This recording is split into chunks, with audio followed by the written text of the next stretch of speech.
I was 17 when I realized my name didn't belong in the house I grew up in. It was Kyle's birthday. There were balloons tied to the back of every chair, frosting smudged across the fridge, and the smell of store-bought lasagna heating in the oven. I was doing dishes because no one asked me to sit. My mom was laughing at something Kyle said about his football coach.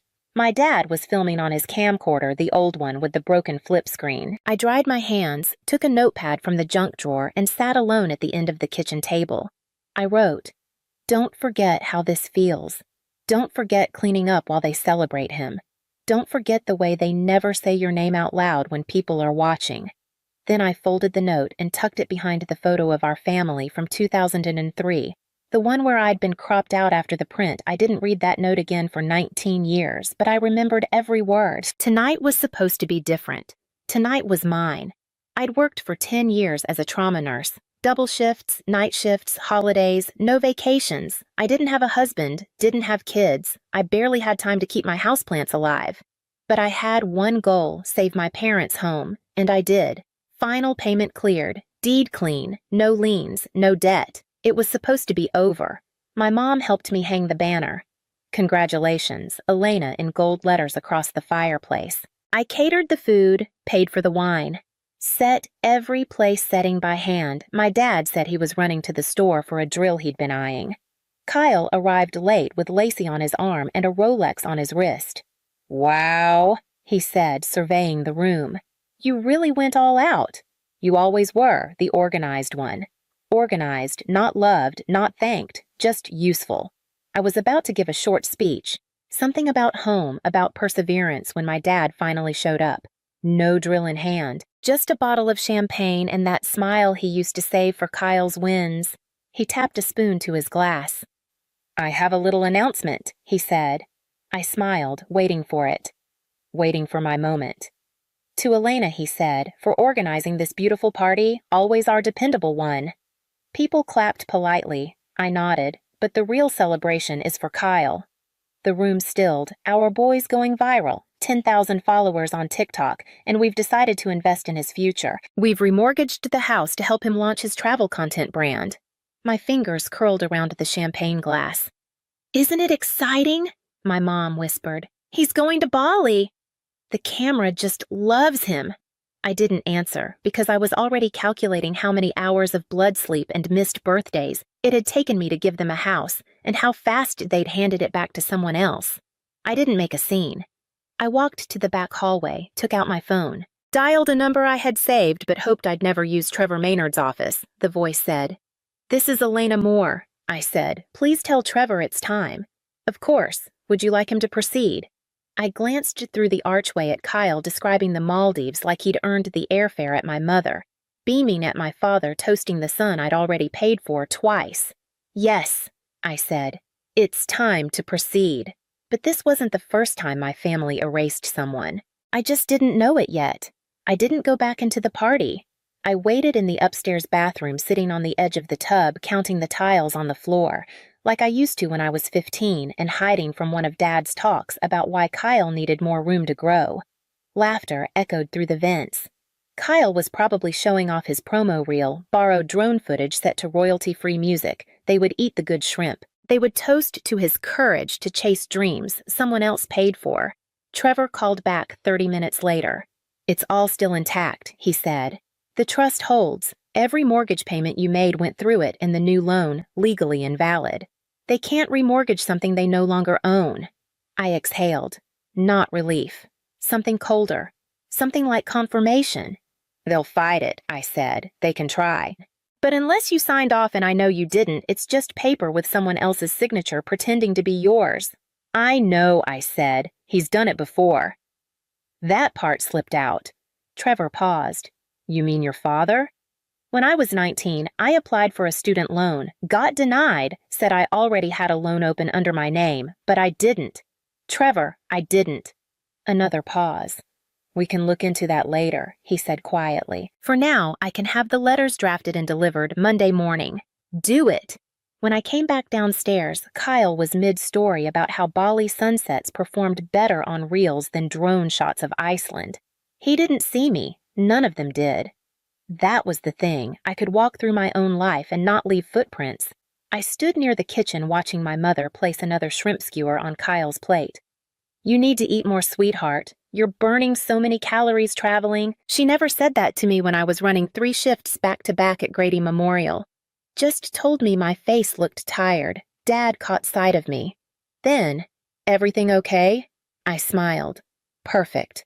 I left quietly. At home, I didn't turn on the lights, just sat on the couch with the papers from the trust.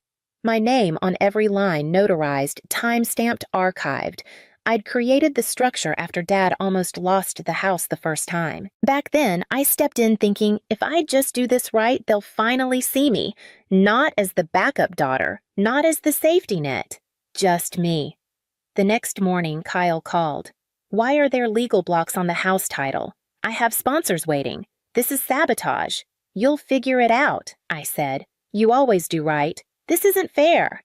Mom and Dad said the house was ours. It was paid off by me. A beat. "You always were jealous," he said. "No," I replied. "I just stopped pretending that your dreams matter more than my life." He hung up. By evening, Mom called. Her voice was softer, almost maternal. "Elena, we didn't know you'd feel this way. We thought we could borrow against the house just for a little while. You're doing well? Kyle just needs a little help to get started. You remortgaged my life, Mom. That's not fair." "You're right," I said. "It's not. I didn't yell. I didn't cry. I just looked at the folder in my lap at the signatures they gave me years ago without reading, and I realized something. They never thought I'd use them. They thought I'd always stay the reliable one. Quiet, exhausted, loyal. But even loyalty has a ledger, and mine was full. 3 days passed. I ignored every call. Trevor had the documents ready. I reviewed them between patients on my night shifts. Initials, timestamps, certified letters addressed to both my parents and to the mortgage broker. Everything airtight.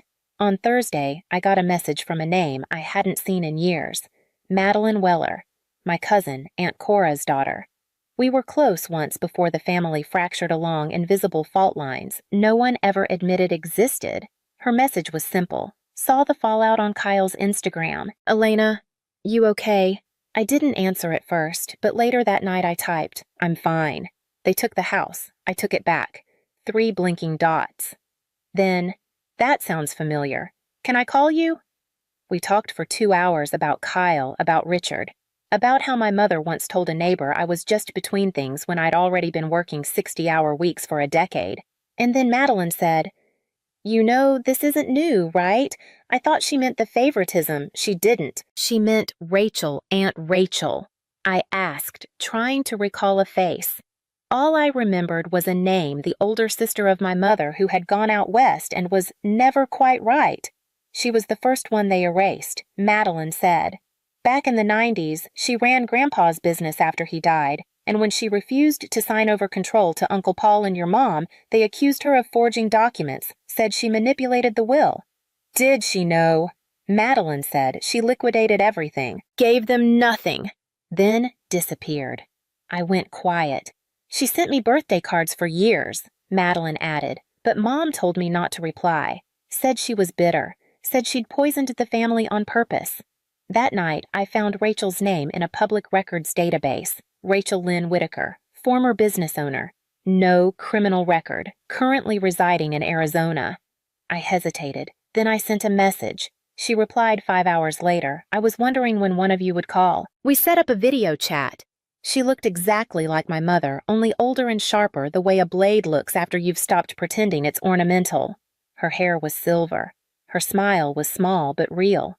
"I heard about the house. She said I heard about you," I replied. Rachel leaned forward. "Let me guess, you gave everything." "They took it. Now you're the villain?" I didn't respond. She nodded. "They don't hate disobedience, Elena, they hate memory. You're not just inconvenient. You're the evidence. We talked for an hour. She told me about her father's will, the business, how she'd spent years fixing what the men had broken only to be told she was ungrateful. They wanted a face for their legacy, she said. Not hands that built it. At the end of the call, she said, "You'll win, but they'll say you destroyed them. I don't want to destroy anyone." That's what I said too. The next morning, Trevor called. His tone was clipped. "I've been reviewing the mortgage application, Elena. Your father forged your signature silence stretched between us. He used a digital scan. It's clear, and that combined with the trust makes the new mortgage legally invalid and possibly fraudulent. What happens now? If the bank pursues it, they'll treat it as mortgage fraud. That's federal. I rubbed my temples. They won't come after you, he added, but they might come after him. I opened my drawer inside the folder. Trust documents, deed transfer records, payment ledgers, my name on everyone. For years, I kept receipts because I didn't trust their memory. Now, those receipts were the only truth left, and the woman they thought they'd erased. She remembered everything. I arrived at the house just before sunset. Same blue siding, same cracked walkway. The grass hadn't been cut. A plastic flamingo from Kyle's 5th birthday still leaned sideways near the porch, sun-faded and forgotten. I used the old key. It still fit. They were all waiting inside. My father stood near the window, arms crossed, jaw tight.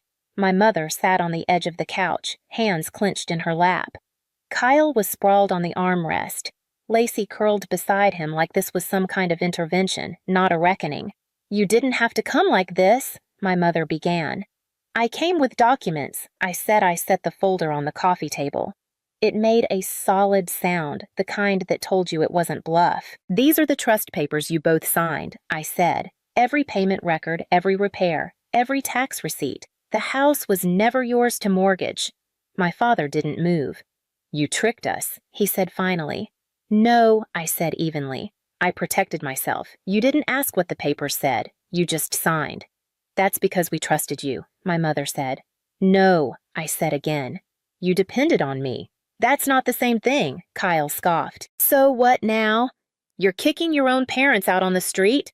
No, I said. I'm giving you 30 days. That's more than you gave me when you signed my name to a loan. That landed. My father's eyes narrowed. You're overreacting. I reached into the folder again and pulled out the legal notice from the bank. Stamped, certified, undeniable. I'm not overreacting, I said. I'm just finished. Then Kyle stood. Actually, he said, digging into his backpack, you're not the only one with receipts. He tossed another folder onto the table. I found these in the attic last week. Mortgage papers, student loan records, credit lines I never opened. All with Dad's handwriting. My father's face went pale. You little don't, Kyle snapped. I let you wreck enough. No one spoke for a long time. Just the hum of the fridge and the tick of the wall clock Dad never fixed. Then a knock at the door. Rachel. She stepped inside without waiting for permission. She looked at me first. One sharp nod, then at Joanne. It's been a long time, she said. My mother's voice was thin. You shouldn't be here. I shouldn't have had to come, Rachel replied. She sat beside me. I took out the final envelope, the release forms, one for each of them, a clean exit. No contest, no headlines, just silence and surrender. If you sign these, I said, you walk away. No one files charges. The house gets sold quietly. You keep your names, and if we don't, my father asked. Rachel spoke before I could. Then your daughter sends everything to the bank, the notary, the IRS. She presses charges, and you lose a lot more than the house. Joanne picked up the pen first. Her hand trembled. I never wanted it to be like this, she whispered. It was like this the moment you looked at my sacrifice and saw a loophole. I said, Kyle signed next, then Lacey without a word. My father was last. He looked at the paper, then at me. You think you've won? No, I said. I think I've stopped losing. He signed. I gathered the forms, slipped them back into my folder. Stood. You have 30 days. After that, I changed the locks. As I reached the door, my mother stood. You're just like her, she said. I turned back. Rachel, she continued, voice bitter. Vindictive alone. Rachel didn't flinch, and neither did I. I'd rather be alone and honest, I said, than surrounded and erased. Outside, the air smelled like summer heat and lawn fertilizer. The sky was streaked orange. For the first time in years, the house behind me didn't feel like something I had to protect. It felt like something I'd finally outgrown. And inside, for the first time, they were the ones looking small. The silence came first. No more calls. No more texts. Just a stillness that settled over everything like dust in a room no one dared enter. I thought it would feel like peace. It didn't. It felt like fallout. 3 days after they signed the documents, a courier arrived at my door with a small cardboard box. No note, no return address, just a package with my name in my mother's handwriting. Inside was an old photo album, brown leather worn at the edges, the kind she used to keep under the coffee table full of Kyle's soccer games and birthdays. But this one was different. It wasn't for show. The first photo was of me, not smiling, not posed, just me painting the back fence when I was 22. A loose ponytail, sunburnt arms, no one else in the frame. The next me, installing storm windows, me, fixing the dishwasher, me, carrying groceries, me in scrubs asleep on the couch with my badge still clipped to my chest. Years of my life caught quietly on film. She'd seen all of it, and never said a word. I closed the album, not angry, not grateful, just tired. I called Trevor that afternoon, listed the house. I said, "Let's get it done." He didn't ask questions, neither did the realtor. The listing went live the following week. I chose a modest asking price, enough to close the mortgage, quietly cover the transfer fees, and be done. Kyle had vanished by then. Lacey posted a cryptic message online. "Sometimes people show you who they are. Believe them." Then she blocked everyone. Madeline texted me.